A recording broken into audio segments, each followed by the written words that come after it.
Some people will use a symbolism of the relationship of God to the universe. God is a brilliant light, only somehow veiled, hiding underneath all these forms that you see as you look around.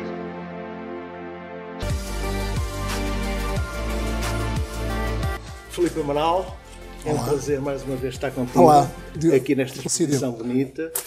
Sr. Professor Paulo Silveira, muito gosto. Bem-vindo à Universidade de Lusíada. É um prazer voltar à Universidade de Lusíada. Gostaria de vos perguntar, talvez começando por ti, qual foi a ideia desta... Como é que nasceu esta exposição?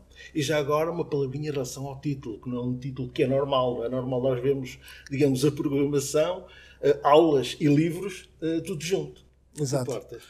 Pois eu e o Paulo estávamos no almoço e ele, por alguma razão, falou-me das aulas dele, de programação de computadores, aqui na Universidade de Lusíada, e mostrou-me uma dessas aulas. Ao mostrar-me uma dessas aulas, eu fiquei apaixonado pelos grafismos, pela forma como ele expunha e desenhava alguns grafismos, porque eu tenho o meu vocabulário alfabeta e, portanto, os grafismos são fundamentais nas minhas obras de arte.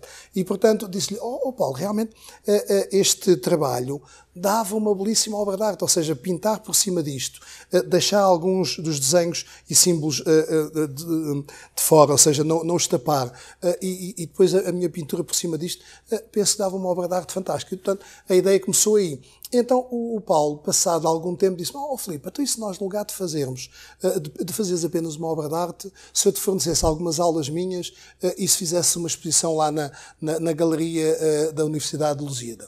Eu disse: belíssima ideia, vamos avançar com isso. E, portanto, ele começou a fotografar algumas aulas, enviou-me, eu imprimi em papel, portanto, o papel é o suporte destas 20 obras de arte iniciais, e então comecei a trabalhar, portanto, fiz primeiro 5 obras. O Paulo trouxe e mostrou aqui aos responsáveis da Universidade de Lusíada. Eles gostaram muito e aceitaram bem a exposição.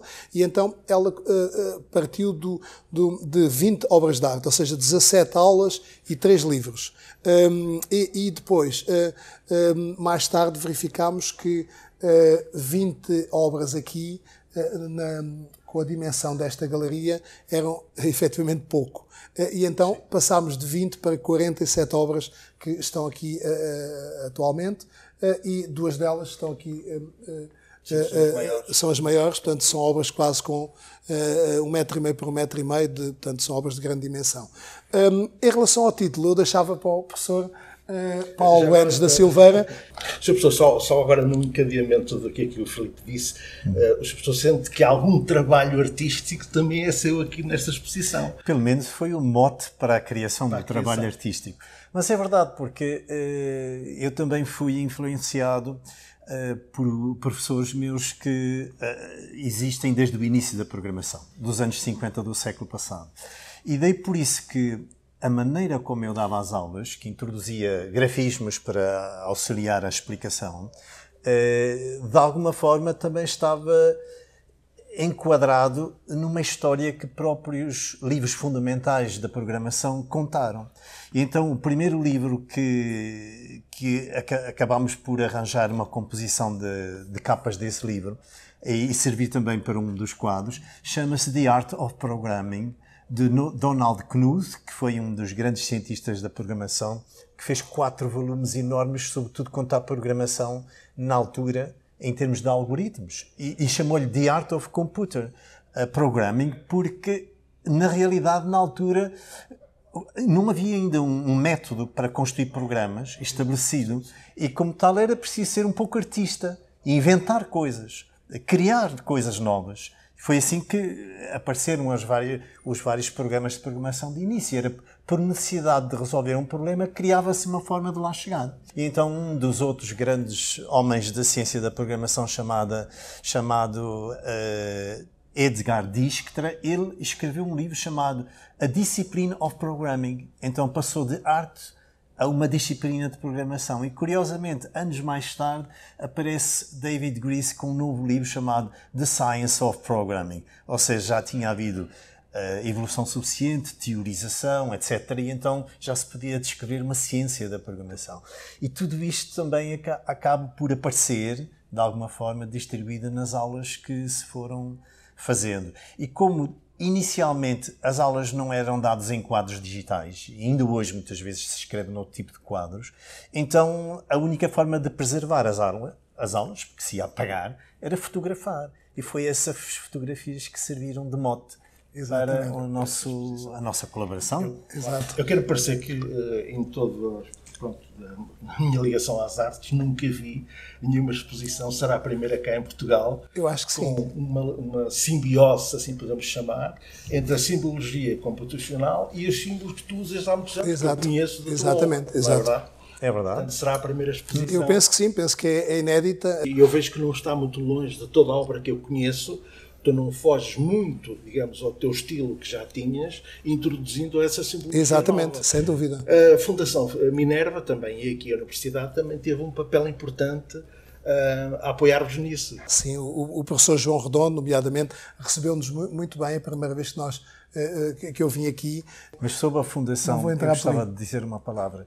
Porque a Fundação Minerva, até como disse o Sr. Professor Ricardo Leite Pinto, que foi vice-chanceler e é vice-chanceler da Universidade e esteve na abertura da exposição, ele lembrou que a Fundação Minerva, que tutela a Universidade, tem uma designação acessória que é cultura, ensino e investigação científica. Por isso, a cultura, curiosamente, é a primeira palavra que está associada à Fundação. Esta exposição, são 47 trabalhos que estão aqui. Demorou quanto tempo digamos, a idealizar, a fazer, até chegarmos onde estamos O agora? idealizar foi rápido, o fazer é que foi mais complexo, ou quanto seja, tempo é que demorou? demorei à volta de 5 meses. Fazer todas estas obras, portanto, foi à volta de 5 meses. Professor, se me permite, já está ligado às artes há bastante tempo, presumo eu, porque aparecer assim uma ideia de momento para o outro, vamos fazer uma exposição, Sim, já está há um background. Já desde a minha juventude que eu ando muito ligado às artes em geral, à música, à pintura, à escultura, ao teatro, sempre tive, digamos, essa costela por esse lado. Inclusivamente cheguei a ter várias empresas ligadas à produção cultural. Sim, senhor. Então, acho que há aqui uma obra que tem um significado especial, não é? Sim, é o Past Story. Vamos lá então. Vamos lá. Estamos então junto ao Past Story. Exato. E isto tem um simbolismo, parece diferente das outras obras, não se importam de falar um bocadinho sobre esta obra. Ok. Portanto, o Past Story é uma obra que aparece nos meus trabalhos e que, no fundo, o Past Story está para a minha obra, assim como o Ready Made está para a obra de Marcel Duchamp. Ou seja, é uma obra diferente, é uma obra que surge uma em cada exposição e o objetivo é que o observador das obras de arte aqui deixe de ser um simples observador e passe a ser também um construtor da obra de arte, ou seja, ele pode participar nela, pode fazer parte dessa obra de arte e pode se tornar artista plástico. Ou seja, quando nós olhamos para todos estes objetos, para estes ovos, para estes peões, para este dado que está aqui, esta lanterna, este aparelho este transistor, esta peça para fazermos a barba, este apito. Entretanto, há aqui N peças que nos levam para o nosso passado, ou pelo menos nos podem fazer lembrar alguma coisa do nosso passado.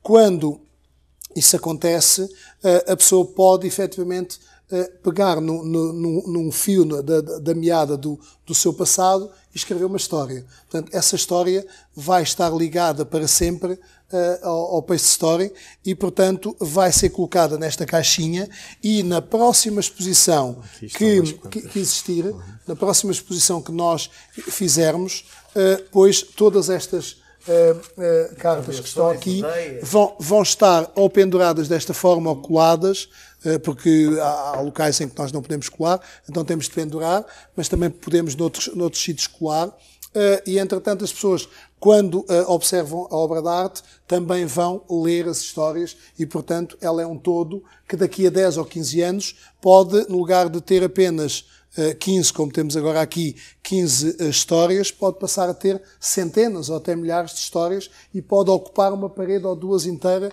do museu, não é? Portanto, não sabemos até onde é que ela pode chegar. Ou seja, a dimensão desta obra é potencialmente infinita.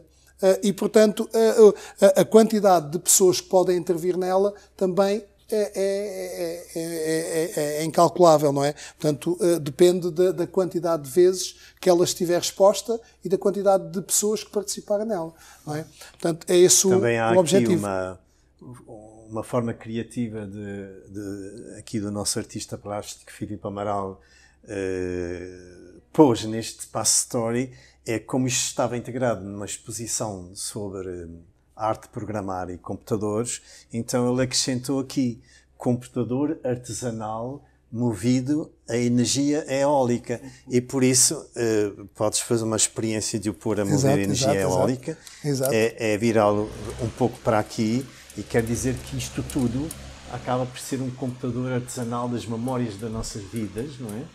E é interessante como se pode proporcionar leituras diferentes das coisas, não é? Porque, no fundo, hoje os computadores têm na memória, guardam as nossas memórias de muitas coisas do passado que também estão aqui, de alguma forma, retratadas.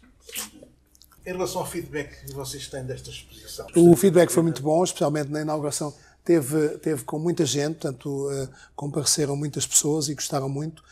E depois, ao longo da exposição, muitos alunos, muitos professores, portanto, houve inclusive algumas vendas também. Portanto, eu penso que teve uma recepção muito positiva. Houve um momento especial aqui, em termos de alunos, Exato. que eu convidei uma turma à qual eu dou aulas de programação a virem durante uma hora visitar essa exposição.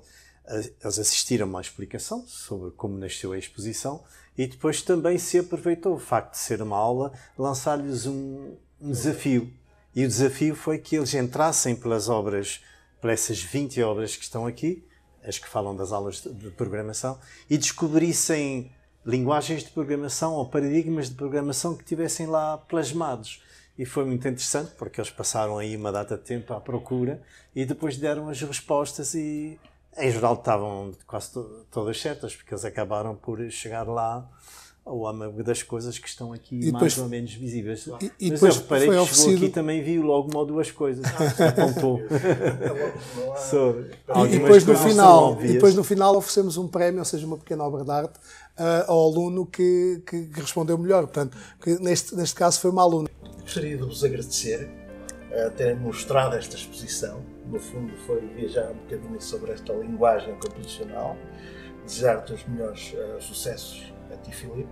É muito gosto em conhecer-vos, professor. Continue nesta carreira, pelo menos ativamente, a acompanhar as obras de arte e os artistas. Isso será sempre. Muito obrigado pelo vosso interesse também. Obrigado também. Obrigado pela vossa presença e agradecemos.